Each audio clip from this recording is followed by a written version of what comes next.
Welcome to the Mind Body Podcast, your rebellious podcast about a strong body, calm mind, healing, and fully living. I'm your host, Maria Angelova, creator of the Angelova Method, an integrative approach to mind and body connection. The Angelova Method redefines your success equation to include a healthy body and a healthy mind. Hi, Rebels. Welcome to the Mind Body Podcast, your rebellious podcast with me, your host, Maria, where it is all about a strong body, calm mind, healing, and fully living. And today, our special guest is Marin Davis, who is joining us to talk all about branding and what does self-care and knowing yourself have to do with that. Marin is a founder of a branding and marketing agency called Local Collaborative. Hello, Marin. So great to have you here. Welcome. Hi, Maria. Thank you so much for having me. Yeah, it is my true pleasure. Marin, let's start with getting to know you. Give us 3 words that tell us who you are and a little bit of a backstory behind each. Sure. I think that if people know that I was a farm girl from Kansas who married an active duty Green Beret, that would give them plenty of words to describe me and the chaos that is my life. But that's the whole reason I started my agency as a military spouse. So a lot of the same themes have followed me through my life.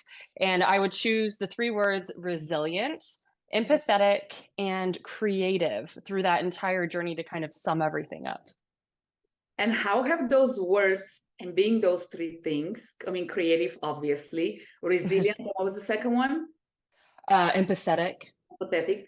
How has that served you as an entrepreneur, but especially as an entrepreneur, helping others brand themselves? Because as we were just talking before we started the recording, I have personally found that marketing is truly an art form. And I think presenting your brand to truly uniquely identify how you stand out from the crowd of, in my case, millions of people in the health and wellness space. How does that play into you helping others represent their brands better? It is so much fun being an agency style because we can work with anybody in any industry. And we've had several realtors, we've had several people in agriculture. So even though we have a variety of people that we work with, bringing in a third party, whether it's me or someone else that you might go work with, whenever you bring in that third party, we are able to look at your business, and me not knowing anything about whatever industry that my client is in, I have different questions that come up, or I find things interesting that maybe they don't think is interesting because it's part of their mundane process. And through that, we're able to pull in that's the empathy part that I would pull in, is finding those questions, the why, and the storytelling that makes their brand really stand out in what could be a really saturated market. Yeah. And speaking of a why do you think a why is an important kind of branding? I think, everyone saw that TED Talk, and ever since then, everybody's been drawing circles and asking why, right? But I think that it's important because it's something that drives you on the internal side of your business. It's what drives you to continue your business. You're a business owner, I'm a business owner, and I'm sure a lot of people who are listening are business owners who have felt the financial hardships or the personal life, the what draws you into your personal life that you think maybe I need to quit working, maybe I need to go back into corporate. And there's also a stronger why into owning what we do and building something and only reporting to yourself that, at least for me, really drives me to continue what I'm doing. I always say you can slow down, but you cannot quit, whether that's if I'm running or if that's in my business. And I think that that's a really good theme for everybody to pull through, and that messaging stays consistent, and that's the thing that people are always going to remember you for and reference your brand for, which is like so important whenever we come to storytelling with your brand. It's so interesting that you're saying that, because just yesterday I was talking to a friend and he said, he's like, I watch you. And he's like, I watch you, how you're always like, get out, move, do this, do that. And he's like, I listen. And, I think it has to start with somewhere, like you got to plant that seed into people's head, because of course the important part is taking action. It's not just thinking about it or being aware of it. It's taking action, but it's getting people to see the consistency of, I recently had surgery, so now I'm saying, this is how my being strong is helping me recover faster through surgery. And it's just tying that. And I'll tell you, you're an entrepreneur, so I'm sure you can understand. I have such a strong why. Exactly like you said, it drives me so far when I see somebody struggling, that empathy in me, it's like, oh, you don't have to be in pain. There's so much that you can do to enjoy life better and more fully than to suffer in pain and to be mentally impacted. And for me personally, yes, my why is huge. Let's talk a little bit about how is the authenticity of the person you're representing play a part in the why and how you represent them to the world. That is something that I really love, the shift that marketing has taken in the last couple of years. Everyone used to think that you had to be professional and you're in a suit and you only do these phone calls or in-person business meetings. It has shifted to be more acceptable for someone to work from home, to call you from my bonus room right now, right? It's been so much more accessible for people to encourage you to do the things that set your soul on fire and what makes you happy, and to give your gift to the world instead of worrying if it's right or wrong. So when I work with someone, usually if I'm meeting a client in person, we have the more personal conversations, and I'm able to pull things out that I've never read online, that I've never heard them say in an interview, that I've never seen before.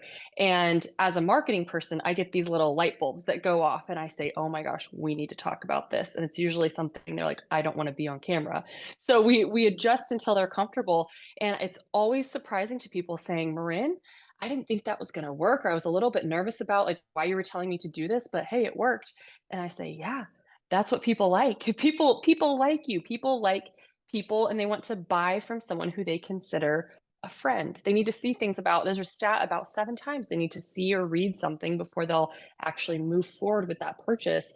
So even if you're posting and no one's responding and no one is looking, I'm doing air quotes if you're listening online, they're listening. They just need more from you to convince you and get that trust factor from you.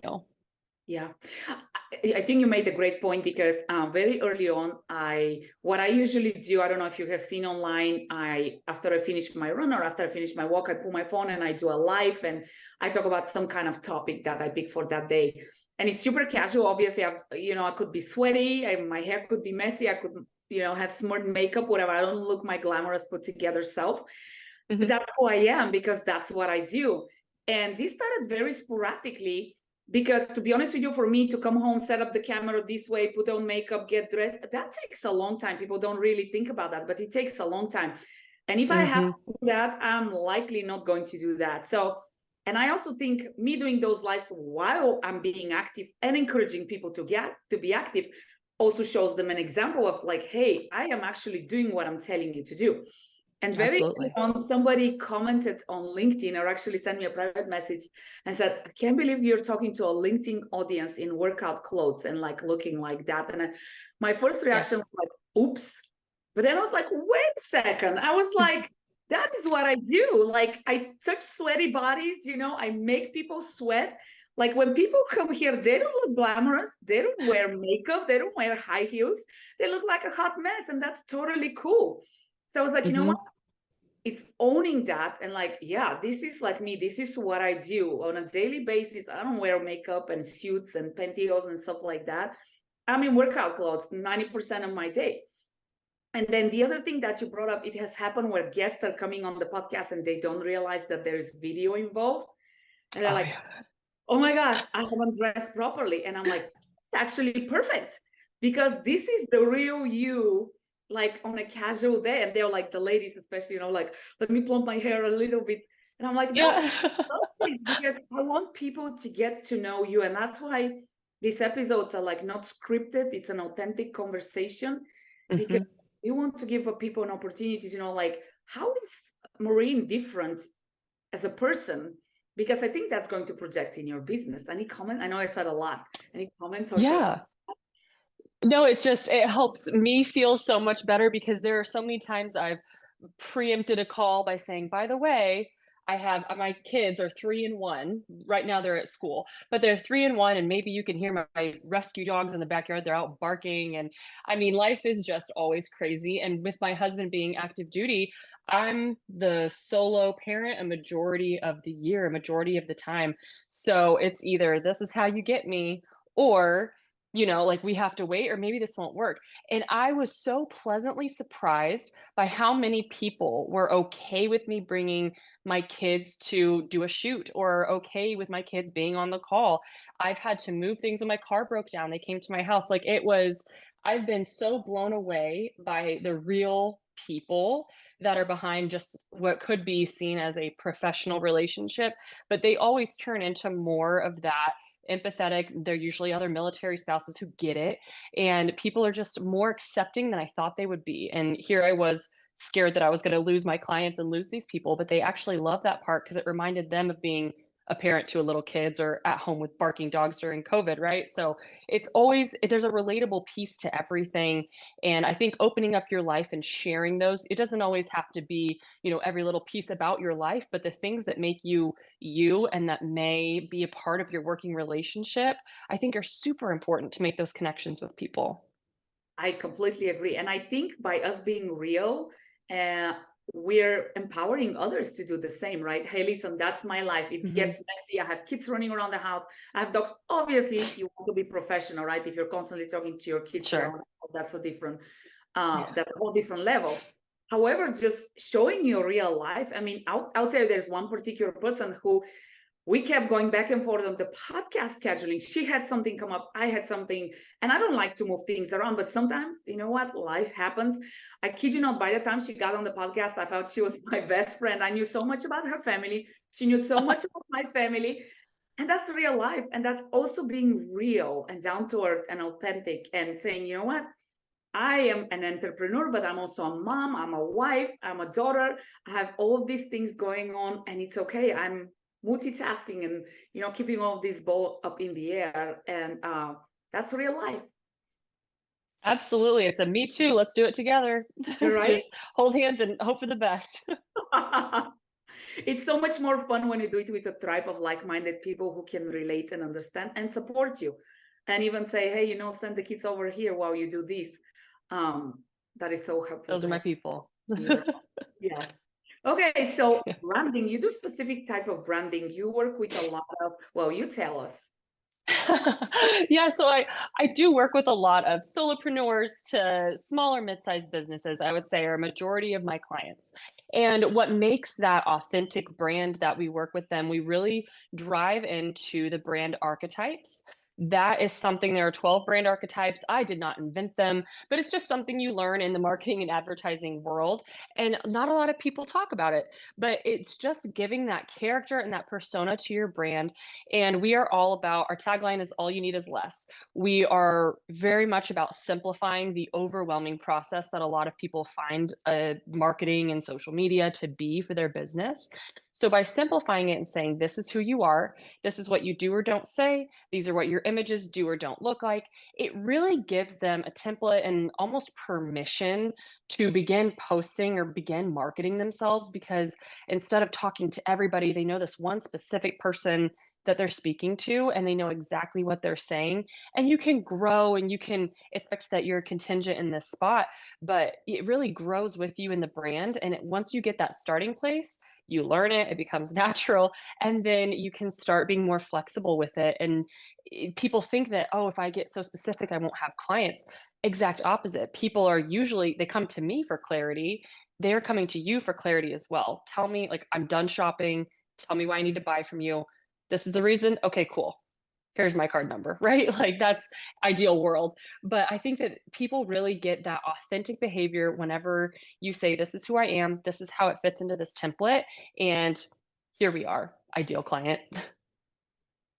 I can completely relate to what you're saying, because when I first started working with marketing people, they were like, well, who is your ideal, who is your avatar, client avatar? Mm, Everybody. And they're like, no. And they're like, narrow it down. And I'm like, but everybody should do what I do. And they're like, no. Like, who is, And, in the beginning, as an entrepreneur, you have that fear, like, I don't want to narrow down because I want to reach everybody. But you do realize exactly what you say. The more you narrow down, I mean, yes, you get a little bit of this and a little bit of that, but you really start attracting a specific demographic and a specific clientele. But I do have to say, it takes time. And it's like what we started talking about before this. It's like, oh man, those marketing, the art of marketing. So what do you tell I mean, you work with a lot of small and medium-sized businesses, you said. What do you tell maybe to an entrepreneur who is just getting like into that whole marketing party, and they're like deer with headlights, like, I don't know where to start. There's so much. It can be overwhelming. It definitely can. And that's one of if people come to us, so they usually come to us through our socials or our website, letscollab.work. And on there, they book a call with us. So a majority of the time, my first interaction with someone is that first 30-minute phone call or so. And they come with 3 problems: time, overwhelm, and sometimes budget, right? Marketing can be expensive, and it's usually the first thing a business cuts, but they shouldn't, ironically. But with that time and overwhelm portion of it, they don't have the time to either do it or to learn, and they don't want to, or they are overwhelmed with the entire process of it. And they want to be able to obviously afford it for their business or know they're getting a return on their investment. I get it. It's so important to know that if I'm paying someone to do something in my business, that's going to be worth the money and I didn't waste time or money, right? Because I worked hard to earn that. We understand that. So I would encourage someone who's maybe looking into marketing help for the first time, or maybe they're looking to do something on their own. Something that's been the most popular has been an Instagram audit. Most everyone's on Instagram. That's one of the top 2 to 3 platforms that people market on for their business, no matter their industry. And we look at, does your profile picture match your name? What's the content of your bio say as far as SEO, search engine optimization, and keywords that maybe I use words in the marketing industry that someone outside of it wouldn't look for. So what are the keywords that your audience is searching for?